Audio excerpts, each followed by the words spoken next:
News channel पर जो भी वक्ता ने कहा वो उसकी अपनी राय है। कौन है SC ST OBC?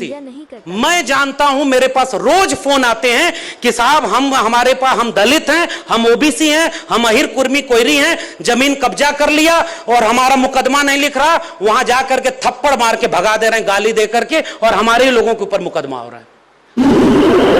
मैं नहीं चाहता हूं कि वैसा कोई मुख्यमंत्री आपके भी यहां बैठ जाए, लेकिन हां, हम ये भी नहीं चाहते कि हमारे लोग ऐसा काम करें जिस पर आपको सफाई देते भी ना बने। इसलिए सच्ची बात यह है, गलत को गलत कहेंगे, लेकिन आज हम एक और सच्चाई कहना चाहते हैं कि अगर 2024 में यही सरकार बन गई, साफ तौर पर मैं कह रहा हूं, पता लगाओ अंबेडकरवादियों, कितनी परमिशन इस बार अंबेडकर जयंती की रद्द हुई थी, पता है कि नहीं? उत्तर प्रदेश में आके देखिए, मेरे पास कम से कम 2 दर्जन परमिशन भेजी गई कि अंबेडकर जयंती मनाने की परमिशन मांगी थी, रद्द कर दिया। 2024 के बाद अंबेडकर जयंती मना पाएंगे या नहीं, असली खतरा यह है। अगर 2024 के बाद 2025 में उन्होंने अपना वाला भारत बना लिया, तो हम आपस में शिकायत तो करते रह जाएंगे, और करनी भी चाहिए। जैसे मैं OBC की शिकायत कर रहा हूं सामने खड़े होकर कि OBC में तमाम जातियों को एकजुट होकर के हमें एक बड़ी एका बनानी होगी। और बार बार क्यों हम जगदेव बाबू रामस्वरूप वर्मा की बात करते हैं? क्योंकि उन्होंने 90% की बात की थी, बस हमारी नाक लंबी हो गई और दिल छोटा हो गया। जिन जातियों की जिम्मेदारी ज्यादा है, मेरे उत्तर प्रदेश में मैं बात बोलता हूं, आपके यहां आप अपने ढंग से जोड़िए, हमारे यहां 3 जातियां OBC की ताकतवर हैं, अहिर कुर्मी कोयरी। आपके यहां कौन है मुझे नहीं पता, जोड़िएगा। मेरे मन में ख्याल आता है कि हम 3 जातियों के लोग अगर संख्या में ज्यादा हैं, आपने मौका ज्यादा उठाया है, आपके पास जिम्मेदारी भी ज्यादा है, 2 कदम पीछे आइए और एक सबसे पीछे खड़े अपने अति पिछड़े साथी को कंधे पर बिठाकर आगे खड़े करिए, तब जाकर के एक बड़ी एका बनेगी। मैं ये बात कबूल करता हूं कि हमने OBC को एकता बनाने में नाकाम हासिल की, और यही काम शेड्यूल कास्ट में हुआ है। शेड्यूल कास्ट में भी जो जातियां संख्या में ज्यादा हैं, जिनके ज्यादा कर्मचारी हो गए हैं, अब उनकी भी जिम्मेदारी है कि 4 कदम पीछे उठ करके इस मंच को बनाइए। अभी ये निर्देश बहन अगर यहां न बैठी होती तो ये मंच केवल पुरुषों का मंच था। इस मंच पर एक पासवान, एक खटीक, एक वाल्मीकि और नीचे जाति के जितने लोग, नीचे कहने का अर्थ नहीं है, देखो मेरी भाषा भी कितनी गड़बड़ है कि हमारी भाषा में भी कितना ऊंच नीच भर गया है, अभी हमें तो इसे भी ठीक करना है। हम सारे लोगों में बहुत सारी कमियां हैं, हम अपनी भी कमियां दुरुस्त करेंगे और हम दूसरे के लिए भी आलोचना को स्वीकार करेंगे। मगर आखिरी बात, जाते जाते वक्त बहुत हो गया, अंबेडकर जयंती मनाने का तकाजा यह है, वही बात है ना कि अगर टुकड़ों में बटे रहे। भाई किस्सा इस बार बहुत सुनाया, अंगूर खरीदने गया तो मेरे पिताजी को मैंने कहा कि ये अंगूर मैं 10 रुपए किलो खरीद के ले आया, कम पैसे में ज्यादा अंगूर ले आया। बिजनेस करना अच्छा आता है, आशीर्वाद दीजिए प्रधानमंत्री बन जाएं, बिजनेस करके पूरा देश ही बेच दें, बोले ऐसे। उन्होंने कहा कि दूसरा अंगूर कैसे था? मैंने कहा वो 20 रुपए किलो था, बहुत महंगा था। उन्होंने कहा क्यों महंगा था? मैंने कहा कुछ नहीं, देखने में वैसा ही था लेकिन गुच्छे में लगा हुआ था। उन्होंने कहा कुछ समझे? मैंने कहा नहीं।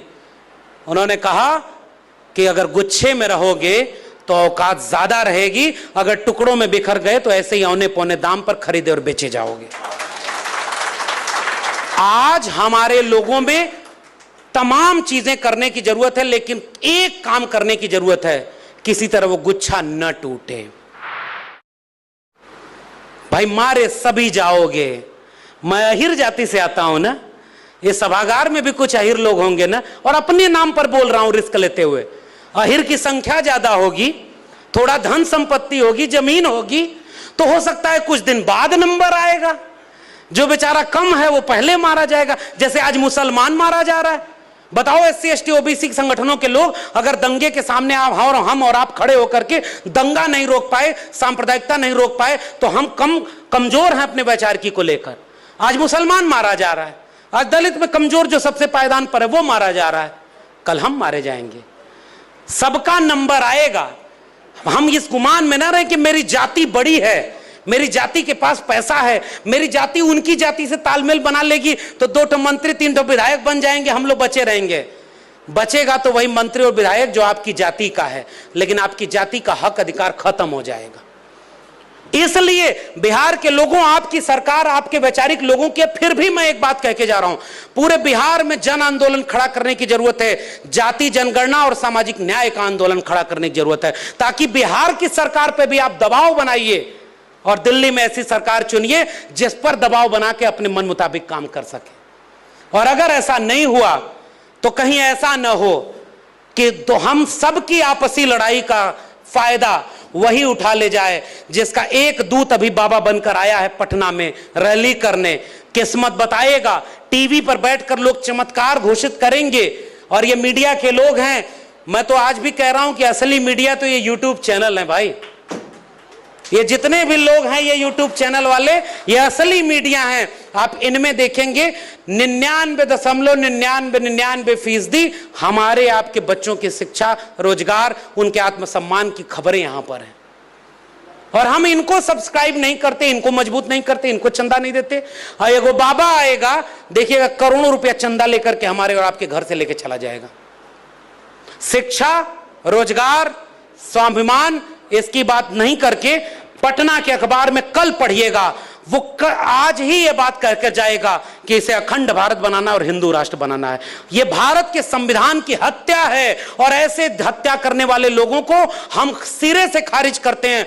तब हम कहेंगे कि हम बिरसा, फुले, अम्बेडकर और पेरियार के वारिस हैं, जो संविधान को ज़हन में रखते हैं। तभी जाकर के हम इस मुल्क को बचा पाएंगे। क्योंकि आज अगर डॉक्टर अम्बेडकर होते तो ऐसे बाबाओं के खिलाफ इससे बड़ी रैली, अरे बाबा साहब अम्बेडकर तक को उनके लोगों को उन्हीं के खिलाफ खड़ा कर दिया गया था। बाबा साहब हिम्मत नहीं हारे। हमारे लोगों को कुल्हाड़ी की लकड़ियों के सामने रखकर जंगल को दिखाया जाएगा कि जंगल की लकड़ियों कुल्हाड़ी का साथ दो, क्योंकि इस कुल्हाड़ी में मूठ तुम्हारी जाति की तो लगी है। तुम्हारे जाति का प्रदेश अध्यक्ष बना देंगे, अगली बार मुख्यमंत्री तुम्हारे जाति का बना देंगे, अगली बार सांसद विधायक तुम्हारे जाति का बना देंगे। और हमारा वोट लेकर के वो सारे लोग मान्यवर कांशीराम की भाषा में चमचे बन के उनके यहां बैठे हुए हैं। और हमारे लोग आज शिकार हो रहे हैं। डॉक्टर अंबेडकर की जयंती मनाने का अर्थ मेरे लिए डॉक्टर अंबेडकर के विचारों को लेकर लड़ना और इस सवाल का जवाब ढूंढना है कि 2023-24 में डॉक्टर अंबेडकर होते, ज्योतिबा फूले होते, ईवी रामास्वामी नायकर पेरियार होते, बीपी मंडल होते, कांशीराम होते, राम मनोहर लोहिया होते, तो वो कौन सी लड़ाई लड़ रहे होते। मेरा मानना है कि वो शिक्षा बचाने की, रोजगार बचाने की, सरकारीकरण करने की, निजीकरण के खिलाफ, पूरे देश को बेचने के खिलाफ, जगह जमीन को बेचने के खिलाफ, सांप्रदायिकता के खिलाफ, इस देश को मोहब्बत का पाठ पढ़ाने के लिए एकजुट करने की लड़ाई लड़ रहे होते। अगर हम वो लड़ाई लड़ रहे हैं तो हम अंबेडकर, फूले, पेरियार के वारिस हैं। अगर हम ये लड़ाई नहीं लड़ रहे तो कहीं ऐसा ना हो कि हमारी जयंतियों में मूर्ति बना करके कल को आरएसएस सबसे बड़ी मूर्ति बाबा साहब की बना दे और उसमें हमारे लोगों का वोट लेके चला जाए। हम वैचारिक लोग जानते हैं कि डॉक्टर अंबेडकर किसी मूर्ति में नहीं, अपने कलम और किताब में है। चाकू तेज करने वाले लोग आपके हाथ से कलम और किताब छीन चुके हैं। मैं विश्वविद्यालय का एक एडहॉक व्यक्ति जिसकी नौकरी आज है कल नहीं रहेगी, फिर भी मैं ये बात कह के जा रहा हूं, हमारे पुरखों के हाथ में कोई चाकू तलवार नहीं थी, उनके हाथ में कलम और किताब थी। वो हमें कलम और किताब सौंप कर गए। आप सरकारी कर्मचारी हो, मैं सरकारी विश्वविद्यालय का व्यक्ति हूं। हम पढ़े लिखे लोग अगर कलम और किताब नहीं बचा पाए तो जो ठीक इसी समय सड़क पर पत्थर तोड़ रहा है, जो खेत में मजदूरी कर रहा है, हम उसको क्या दोष देंगे? वो कथा सुनने जाएगा? यानी नाकामी हमारी है। आइए मिल करके इस देश में एक जन आंदोलन खड़ा करें। जाति जनगणना, प्राइवेटाइजेशन के खिलाफ, प्राइवेट सेक्टर में रिजर्वेशन, और ईडब्ल्यूएस रिजर्वेशन आ गया भाई 10%, 60% रिजर्वेशन हो गया है। अगर इस देश का प्रधानमंत्री ओबीसी है तो घोषणा करे कि 52% आबादी को 52% रिजर्वेशन देंगे। और ओबीसी कम्युनिटी के जितने नेता हैं उनको पूरे देश में एक मांग करनी चाहिए कि 27% रिजर्वेशन को बढ़ाकर 52 किया जाए, और जो 15% रिजर्वेशन बढ़ेगा ओबीसी का, वो सारा रिजर्वेशन अदर बैकवर्ड कम्युनिटी में जो अति पिछड़े समुदाय के लोग हैं उनको मिलेगा। अपने आप देखिए आपकी एकता बन जाएगी। थोड़ा दिल बड़ा करना होगा और जो पीछे रह गए उनको अपने से आगे खड़ा करें। और तमाम लोग जो ताकतवर हैं अपनी ताकत बहुत बार होता है कमजोर पर दिखाते हैं। आइए हम सारे लोग मिलकर के, सम्राट अशोक के वंशज हैं ना, तो दावा करते हैं कि 2024 तक घर घर एक जन आंदोलन खड़ा करिए कि 24 में ऐसे लोग सरकार में दोबारा न बैठे जो संविधान को हटाकर मनुस्मृति लागू करना चाहते हैं। अगर ये नहीं रोक पाए तो माफ करिएगा, हमारे इतने जयंतियों को मनाने का, आपके इतना पैसा खर्च करने का, मेरा भाषण दे करके इस भ्रम में हो लेने का कि मैं भी कोई बड़ा तीर मार रहा हूं, ये सब का कोई मतलब नहीं होगा। हम सब मारे जाएंगे। आपने मुझे बुलाया, बहुत बहुत धन्यवाद। जय भीम, जय मंडल, संविधान जिंदाबाद, इंकलाब जिंदाबाद। Press the bell icon on the YouTube app and never miss another update.